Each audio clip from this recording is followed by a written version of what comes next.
하하, 저 조센징 데스네. 당장 가서 다 박살내겠소문이다. 학이 날개를 펼친 것 마냥 애워싸고 그들을 향해 십자포화를 갈깁니다. 영화 한산이 개봉 임박했습니다. 시대 배경을 알고 보면 더욱 재밌는 시대극. 지금부터 아주 간단하게 영화 한산의 역사 배경을 설명해 드리겠습니다. 때는 1592년 핫서머. 인진왜란이 발발한 지 최소 2~3개월. 일본군은 무서운 속도로 진군하여 한반도의 절반이 유린당했습니다. 그해 6월 이미 한양을 지나 평양까지 점령했죠. 그런데 한반도는 일본 입장에선 전라도가 자꾸 신경이 쓰였습니다. 일본군은 일단 조선의 왕을 잡으면 전쟁은 끝난다 라는 목적 때문에 무리해서라도 수도까지 빠르게 진격했습니다. 그렇게 빨리 가다 보니까 보급을 제때제때 받기가 어려웠죠. 전쟁을 하려면 최소한 군사들이 쓸 무기나 밥은 먹여야 되는데 그런 물자들이 한반도 위쪽까지 가려면 보급선이 전라도의 해안선을 따라가야만 했습니다. 이순신 장군은 이런 일본의 처지를 너무나 잘 알고 있었습니다. 이미 이때 이순신의 부대는 일본군을 지독히 괴롭혀서 명성이 자자했습니다. 그래서 일본군은 전라도 육지를 점령하면 이순신 부대마저 견제할 수 있으므로 반드시 이겨야만 했죠. 결국 도요토미 히데요시는 이를 위해 와키자카 야스하루를 남쪽으로 급파합니다. 당시 와키자카는 용인 전투에서 조선군을 크게 무찌른 일본의 영웅이었죠. 그래서 와키자카는 일본의 수군 전문가들과 함께 전단을 꾸려서 이순신의 본영이 있는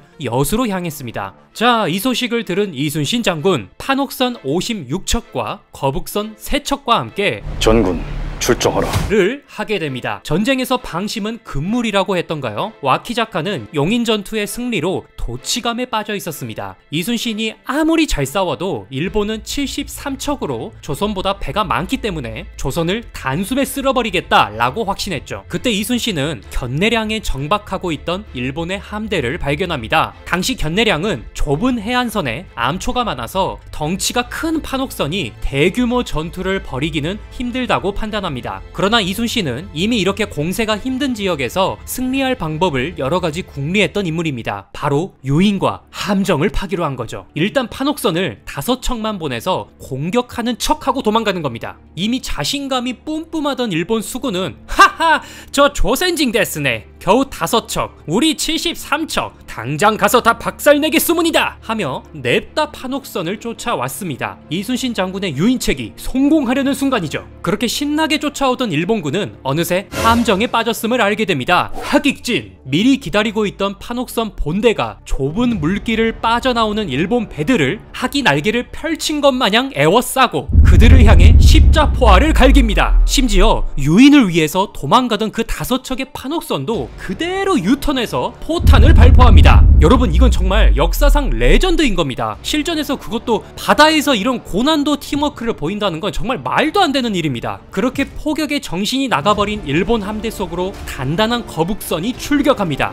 속으로 비집고 들어가서 전차마냥 포격을 퍼붓죠. 그야말로 위대한 전투 한산도 대첩이 탄생한 것입니다. 일본 수군 73척 중 47척이 침몰, 12척이 나포. 일본은 80% 이상의 손실을 입었고 사실상 전멸입니다. 그에 비해 조선 측은 사상자 10에서 20명 정도, 판옥선이나 거북선은 단 한 척도 부서지지 않았습니다. 그런데 한산도 대첩이 중요한 이유는 군사학적인 이점도 있습니다. 아까 한반도 남해의 제외권을 일본이 노린 이유가 한반도 위쪽으로 물자와 군사를 보급해서 조선을 압박하기 위함이라고 했죠. 이날 이순신 장군의 단 한 번의 승리로 일본 측은 그야말로 바다와 육지가 끊어져 버렸습니다. 바다를 통해 한반도 위쪽으로 일본이 더 이상 지원할 수 없게 되자 조선은 전라도와 충청도, 평안도와 황해도까지 지키는 어마어마한 성과를 내게 됩니다. 이 시기 때 바다란 보급, 통신, 이동 등 매우 중요한 환경이었고 이순신은 제독으로서 그런 바다의 군사학적 가치를 매우 잘 깨닫고 군인 정신이 무엇인지 아는 지휘관이었죠. 자, 여기까지가 바로 영화 한산의 배경이 된 역사 한산도 대첩의 실제 배경입니다. 그런데 다음 영상에서는 제가 이렇게 신나지 않고 오히려 안 좋은 소리만 할 것 같습니다. 다음 편에선 본격적으로 영화 한산의 예고편을 분석할 건데요. 제가 기대했던 바와 달리 너무 거북선에만 치중하는 듯한 내용이라서 이런 식의 내용은 별로 좋지 않다고 보거든요. 자세한 건 구독과 좋아요, 알림 설정을 누르신 뒤에 다음 영상에서 계속됩니다. 감사합니다. 상자묵이었습니다.